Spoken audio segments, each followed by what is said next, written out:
সিলেটসহ পুরো দেশে চলছে বিএনপি জামায়াতের ডাকা তৃতীয় দফায় টানা ৪৮ ঘণ্টার অবরোধ। অবরোধের প্রথম দিন আজ বুধবার সিলেটে চলছে না কোনো দূরপাল্লার বাস।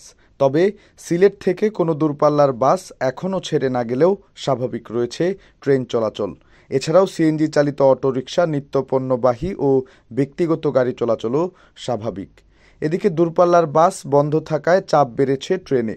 বিএনপি জামায়াতের ডাকা অবরোধ আর হরতালের শুরু থেকেই সিলেটে ট্রেন চলাচল স্বাভাবিক রয়েছে। আজও সকাল থেকেই সিলেট হতে শিডিউল মতো ছেড়ে গেছে সকল ট্রেন।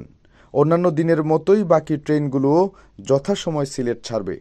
12 বছরের রিপ্লেসমেন্ট গ্যারান্টি নিয়ে তানভীর মেটালি প্রথম বাংলাদেশে। তানভীর মেটালের স্মার্ট পণ্য ব্যবহার করুন, স্মার্ট হন।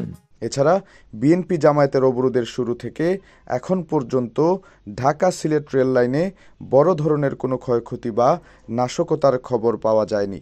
তবে অবরোধ ঘিরে প্রতিটা ট্রেনেই বাড়তি পুলিশি নিরাপত্তা নিশ্চিত করা হয়েছে।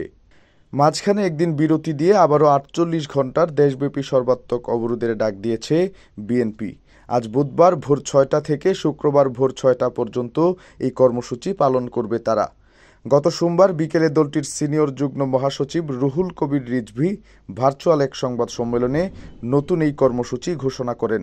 সমমনা রাজনৈতিক দলগুলোও যুগপৎভাবে এই কর্মসূচি পালন করবে। তবে অবরোধের সমর্থনে এখন পর্যন্ত সিলেট জুড়ে বিএনপি নেতাকর্মীদের কোনো কর্মসূচি পালন করতে দেখা যায়নি।